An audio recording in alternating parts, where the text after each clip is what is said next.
bigger things. The next day, the man with the polka dot tied to the brim with his water, and the water moved in a hurry, as all things move in a hurry when it is big. Scuffy was in a hurry too. "Come back, little tugboat! Come back!" cried the little boy as the hurrying brimful brook carried Scuffy downstream.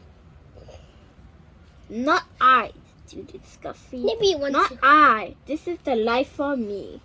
Scuffy sailed along with the brook, past the meadows filled with cows, past the women washing clothes on the bank, past the little wood filled with violets. Cows came to the brook to drink. They stood in the cool water, and it was fun to sail around between their legs and bump softly into their noses. It was fun to see them drink.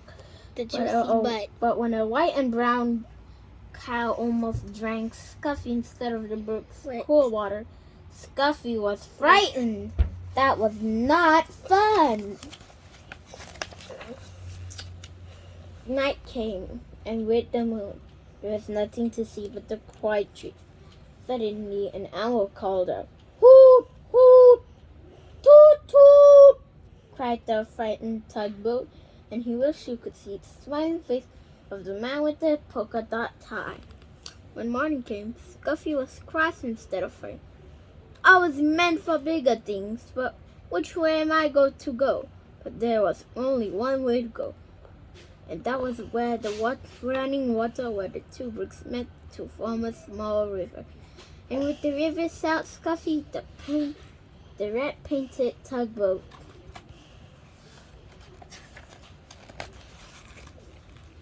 He was proud when he sailed past villagers. "People build villages at the end of my river," said Scuffy, and he straightened his blue smokestack. One Scuffy river is joined, one small one jammed with logs. Here were men in heavy jackets and great boots, walking about on the floating logs, trying to pry them free. "Toot, toot! Let me through," demanded Scuffy. But that man paid no attention to him. They pushed the logs apart so they would drift river to the sawmill in the town. Scuffy bumped along with the jostling logs. "Ouch!" he cried as two logs bumped together. "This is a fine river," said Scuffy, "but it's very big and very big for me." He was proud when he sailed under the bridge. "My river is so wide and so deep that people must build bridges to cross it. The river moves through big towns now instead of villages.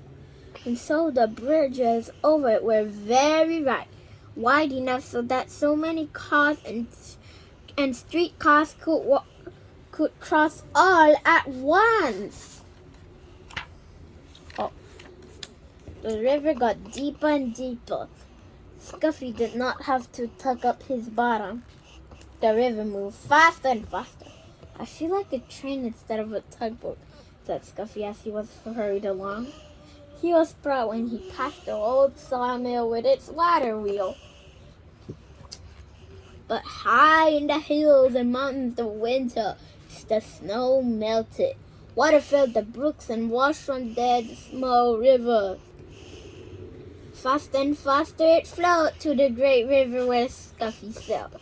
"There is too much water in this river," said Scuffy as he pitched and tossed over on the waves. Soon it will splash over the top, and what a flood there will be! Soon great armies of men came to save the fields and towns from the rushing water. Mom, you can have it.